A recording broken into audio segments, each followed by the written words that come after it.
Hoje vamos falar sobre medicamentos psicotrópicos. De acordo com a Organização Mundial da Saúde, a OMS, são substâncias que agem no sistema nervoso central, produzindo alterações de comportamento, humor e cognição. Por afetarem os processos mentais, alteram a percepção, emoção e comportamento dos pacientes. Essas são substâncias químicas que atuam sobre a função psicológica e alteram o estado mental, incluindo os medicamentos com ações antidepressivas, alucinógenas ou tranquilizantes.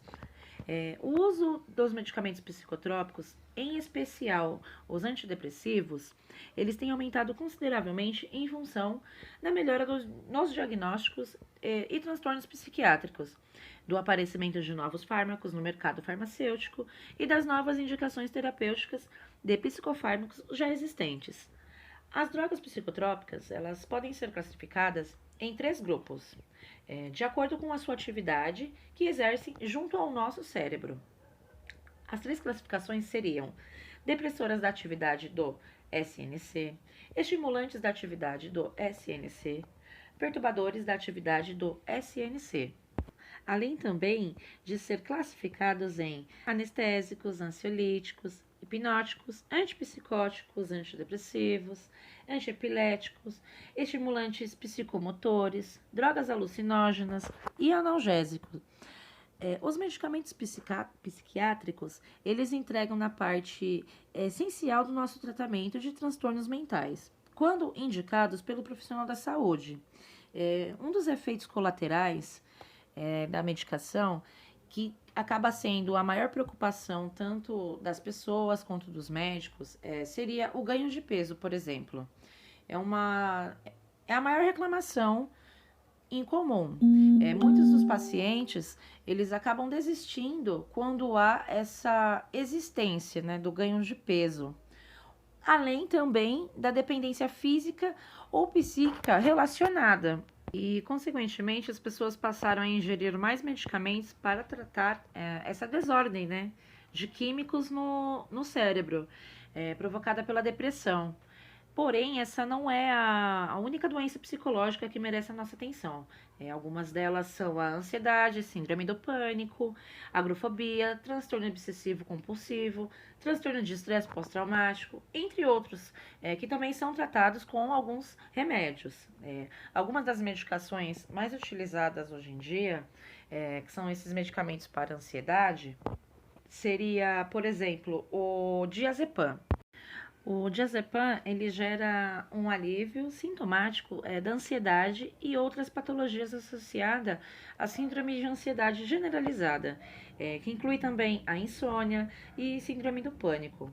O diazepam, ele produz um efeito calmante no nosso corpo, que também funciona como sedativo. O efeito desse medicamento é notado após 20 minutos da sua ingestão, sendo que a sua concentração máxima é atingida de 30 a 90 minutos após a sua administração. E o diazepam, ele seria um ansiolítico do grupo dos benzodiazepínicos, que possui essas propriedades sedativas e relaxantes. É claro, também anticonvulsivantes. Além de um efeito de amnésicos, né? Agora vamos falar sobre o bromazepam. É um remédio também indicado para ansiedade, diminuindo a tensão, transtornos de humor e esquizofrenia. Em doses baixas, ele reduz a tensão e a ansiedade. Em doses mais elevadas, ele tem um efeito sedativo e relaxante muscular. E o seu uso ele é recomendado apenas para casos graves ou incapacitantes. E o bromazepam, além dele reduzir, como havia dito, a tensão e a ansiedade, em doses mais elevadas, além de ser um relaxante muscular, essa ação ela passa a começar a acontecer 20 minutos após a sua administração. Sendo assim, também em doses elevadas, pode vir a ter uma overdose. Vamos falar sobre o alprazolam. O alprazolam é usado no tratamento de transtornos de ansiedade e síndromes do pânico, com ou sem agrofobia. Ele atua principalmente no nosso sistema nervoso central, por isso pode haver um leve comprometimento das reflexões leves e sonolência durante o dia. Ele reduz a manifestação de sintomas como atenção, apreensão, irritabilidade, insônia, taquicardia, hiperatividade, dentre outros. Alguns dos efeitos colaterais do uso do alprazolam poderia ser durante o tratamento, né, que causa a depressão, sedação, sonolência, ataxia, alterações na memória e dificuldade de articular palavras, como tontura, dor de cabeça, prisão de ventre, boca seca, a fadiga e irritabilidade. Por último, vamos falar sobre o lorazepam. O lorazepam, ele atua como controle do transtorno da ansiedade generalizada ou para o alívio de alguns dos sintomas do nosso cotidiano. Ele pode também ser usado como medicação complementar no tratamento da ansiedade, em estados psicóticos e depressão profunda. Ele age em diversos receptores dos locais diferentes do nosso sistema nervoso central, diminuindo a geração de estímulos nervosos dos neurônios. Dessa forma, ele também ajuda a reduzir a ansiedade. Os efeitos colaterais do lorazepam também ocorrem durante o tratamento, causando sensação de cansaço, sonolência, falta de atenção, alteração no andar, na coordenação motora, confusão, depressão, tontura e fraqueza muscular. E a advertência fica, né, que o consumo excessivo desses medicamentos é um fato atualmente na sociedade que gera muitas preocupações entre as autoridades da saúde. Porque a utilização prolongada desses fármacos, além dos efeitos colaterais indesejáveis, eles provocam sim a dependência química e geram muitas dificuldades enquanto ao término desse tratamento. Muitas pessoas acabam abusando do uso desses medicamentos e indo parar no pronto-socorro. Agora nós vamos falar sobre os cuidados na enfermagem dos medicamentos psicotrópicos. Os cuidados na administração dos medicamentos psicotrópicos, eles são os mesmos que a administração de qualquer outro, independente da sua categoria farmacológica. É claro que tem que ser considerado os 9 acertos para uma administração segura. O que seriam os 9 acertos para uma administração correta? Primeira, paciente certo. Segunda, medicamento certo. Terceira, dose certa. Quarta, via certa. Quinta, hora certa. Sexta, tempo certo. Sétima, validade certa. Oitava, abordagem certa.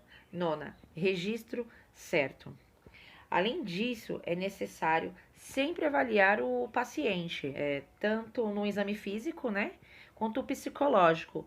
O exame físico ele tem que ser rigoroso, estar ali avaliando antes, durante e após a administração de qualquer medicamento.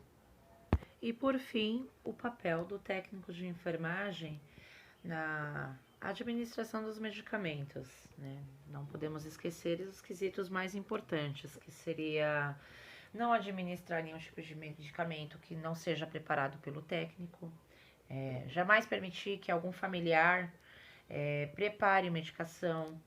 Antes de administrar, para conferir sempre o leito e o nome do paciente, se confere as informações. Checar após a aplicação a ingestão do medicamento, se está tudo certo.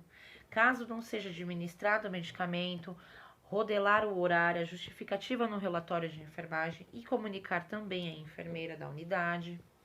Anotar sempre, notificar as anormalidades que o paciente apresenta, nunca ultrapassar a dose que está prescrita.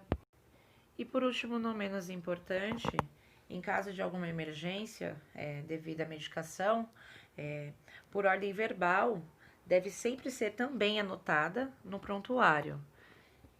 E finalizamos o nosso trabalho de medicamentos psicotrópicos. Biografia por Portal do Estudante, Cielo e Núcleo de Conhecimento.